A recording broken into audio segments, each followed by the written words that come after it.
বাক্য আছে এটা হৈছে শচীন প্লেজ ক্ৰিকেট গীতা স্লিপছ। এই বাক্য দুটাত দুটা ভাৰ্ব আছে। প্ৰথম বাক্য যিটো আছে 1 নম্বৰটোত ইয়াত আছে প্লে, 2 নম্বৰটোত আছে স্লিপ। আমি কেনেকৈ গম পাম যে প্লেটো ট্ৰেন্সিটিভ হয় নে ইন্ট্ৰেন্সিটিভ ভাৰ্ব হয় আৰু স্লিপটো ট্ৰেন্সিটিভ হয় নে ইন্ট্ৰেন্সিটিভ ভাৰ্ব হয়। আমাক প্ৰথমতে জানিব লাগিব কোনো এটা সেন্টেন্সৰ কেনেকৈ আমি অবজেক্ট বাহিৰ কৰিব পাৰিম। অবজেক্ট যেতিয়া বাহিৰ কৰিব পাৰিম তেতিয়া আমি সহজতে ইয়াৰ এইটো ভাৰ্ব ট্ৰেন্সিটিভ হয় নে ইন্ট্ৰেন্সিটিভ ভাৰ্ব সহজে ক'ব পাৰিম। তো ইয়াৰ কাৰণে আপোনালোকে এটা কাম কৰিব, মই অলৰেডি কোনো এটা সেন্টেন্সৰ সাবজেক্ট ভাৰ্ব অবজেক্ট কেনেকৈ উলিয়াব লাগে ইয়াৰ ওপৰত এটা ভিডিঅ' বনাইছোঁ। আপোনালোকে মই ভিডিঅ'টো পাৰিলে আই বটক দি দিম, নহ'লে ডিছক্ৰিপশ্যন বক্সত দি দিম। আপোনালোকে তাত গৈ ভিডিঅ'টো চাব। নিশ্চয় আপোনালোকে কেৱল এই গ্ৰামাৰে নহয়, ভইচ নেৰেশ্যনত আমি যেতিয়া অন্য গ্ৰামাৰৰ আলোচনা কৰিম তেতিয়া আৰু বেছি সহজ হ'ব। তো এতিয়া প্ৰথমতে চাওঁ যে মই জাষ্ট আলোচনা কৰিম যে আমি সহজে কোনো এটা সেন্টেন্সৰ পৰা আমি অবজেক্টখিনি কেনেকৈ বাহিৰ কৰিম। চাওঁ, প্ৰথমটোত কি আছে? প্লে আছে, দ্বিতীয়টোত আছে স্লিপ। এই ভাৰ্বটোক আমি প্ৰশ্ন কৰিম কি, এইটোকো প্ৰশ্ন কৰিম কি।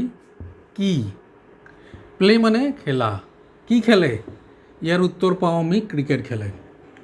স্লিপ মানে শুৱা, কি শুৱে? উত্তৰ কিন্তু একেবাৰে নাই। তো কোনো এটা বাক্যক আমি যেতিয়া কি বা কাক ভাৰ্বটোক প্ৰশ্ন কৰিম তেতিয়া আমি ইয়াৰ অবজেক্ট পাম। যেতিয়া আমি ভাৰ্বক প্ৰশ্ন কৰি দেখিম যে তাত কি আছে? অবজেক্ট আছে, তেতিয়া হ'ব সেই ভাৰ্বটো ট্ৰেন্সিটিভ ভাৰ্ব। আৰু যেতিয়া আমি প্ৰশ্ন কৰি কোনো অবজেক্ট নেপাম তেতিয়া সেইটো হ'ব ইনট্ৰেন্সিটিভ ভাৰ্ব।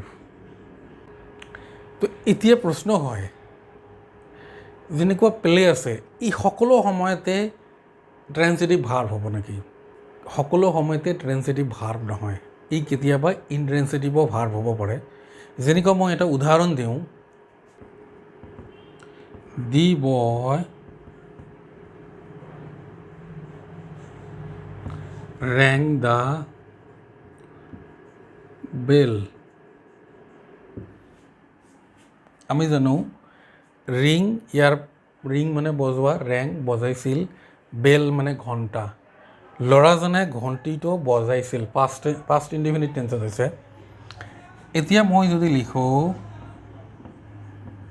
দি বয়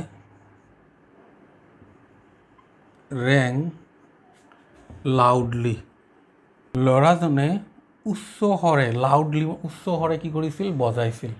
কি বজাইছিল কোৱা নাই, বজাইছিল। তো একেটাই ভাৰ্ব ৰেং, কিন্তু ইয়াত কি আছে? ভাৰ্বটোৰ অবজেক্ট আছে, ইয়াত কিন্তু ভাৰ্বটোৰ অবজেক্ট নাই। এইটো ভাৰ্বটোক কোৱালিফাই কৰিছে, মানে কেনেকুৱা? ৰেংটো কেনেকুৱা? লাউডলি। তো এইটো হ'ব এডভাৰ্ব, এইটো ভাৰ্ব নহয়। মই যেতিয়া পাৰ্টছ অফ স্পীচ শিকাম তেতিয়া আপোনালোকে গম পাব কাক নাউন, প্ৰনাউন, এডজেক্টিভ, ভাৰ্ব, এডভাৰ্ব, প্ৰিপজিশ্যন, কনজাংশ্যন কোনখিনি হয়। সেইখিনি আমাৰ LP UP দুয়োটা টেটত আছে। সেইখিনি মই 2-3 ভিতৰতে ইয়াৰ ওপৰতো মই কি কৰি আছোঁ? ভিডিঅ' বনাই আছোঁ। তো আমাক মনত ৰাখিব লাগিব ইয়াত লাউডলিটো অবজেক্ট নহয়। অবজেক্ট বাহিৰ কৰা সেই আগৰ পদ্ধতিৰ দৰে কৰিম। প্ৰশ্ন কৰোঁ ৰিং মানে বজাইছিল, ৰেং বজাইছিল, কি বজাইছিল? বেল বজাইছিল। ৰেং বজাইছিল, কি বজাইছিল? দ্বিতীয় বাক্যটোত উত্তৰ নাই। এইটো হ'ব কি? কেনেকৈ বজাইছিল? লাউডলি বজাইছিল, তেতিয়া হ'ব আমাৰ উত্তৰ পোৱা যায়। কিন্তু কেনেকৈ যেতিয়া আমি উত্তৰ পাম সেইটো অবজেক্ট নহয়।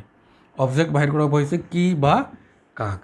তো এইখিনিৰ দ্বাৰা আমি বুজি পালোঁকৈ যেতিয়া কোনো এটা ভাৰ্বৰ পিছত অবজেক্ট থাকিব তাক আমি ট্ৰেন্সিটিভ ভাৰ্ব বুলি ক'ম, আৰু যেতিয়া কোনো এটা ভাৰ্বৰ কোনো অবজেক্ট নাথাকিব বা অবজেক্টৰ প্ৰয়োজন নহয় তাক কোৱা হ'ব ইনট্ৰেন্সিটিভ ভাৰ্ব।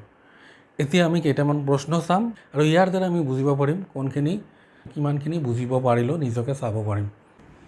এই বাক্য চাৰিটাক কোনখিনি ট্ৰেন্সিটিভ হয় আৰু কোনখিনি ইনট্ৰেন্সিটিভ হয় আমি চাম। অলৱেজ স্পীক দ্য ট্ৰুথ, সদায় সঁচা কথা ক'বা। ইয়াত কি আছে? স্পীকটো ভাৰ্ব, স্পীক স্পকেন। তো স্পীকক আমি স্পীক, এই ভাৰ্বটো স্পীক মানে কি? কোৱা। আমি কি কৰিম? প্ৰশ্ন কৰিম কি কয়? Truth, the truth. তো ইয়াত দেখা যায় অবজেক্ট আছে, তেনেহ'লে এইটো কি হ'ব? ট্ৰেন্সিটিভ হ'ব।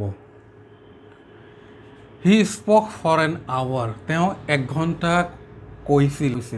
তো কি কৈছিল ইয়াত কিন্তু নাই, তেনেহ'লে হ'ব এইটো ইনট্ৰেন্সিটিভ। হি মুভড দ্য চেয়াৰ, সি কি কৰিছিল? মুভ কৰিছিল। চেয়াৰখন কি কৰিছিল? মুভ কৰিছিল। কি মুভ কৰিছিল? চেয়াৰখন। তো ইয়াত এইটো আমি এনচাৰ পাওঁ, তেনেহ'লে হ'ব এইটো কি? ট্ৰেন্সিটিভ। দ্য আৰ্থ মুভছ, পৃথিৱীখন ঘূৰে। ইয়াত আৰ্থটো কিন্তু ছাবজেক্ট হয়, তো ইয়াৰ অবজেক্ট ইয়াত কি হয়? নাই। তো তেতিয়াহ'লে কি হ'ব? এইটো ইনট্ৰেন্সিটিভ হ'ব। তো আশা কৰোঁ আপোনালোকে এই ভিডিঅ'টোৰ দ্বাৰা সহজে বুজিব পাৰিছে যে ট্ৰেন্সিটিভ ভাৰ্ব ইনট্ৰেন্সিটিভ ভাৰ্ব কাক বোলে। চ' এইখিনিৰ কনচেপ্ট মই ক্লিয়াৰ কৰিব পাৰিছোঁ। যদি আপোনালোকে ভাল পাইছে লাইক আৰু শ্বেয়াৰ কৰিব, আৰু যদি নতুনকৈ আহিছে চেনেলটো ছাবস্ক্ৰাইব কৰিবলৈ নাপাহৰিব। থেংকছ ফৰ ৱাচিং।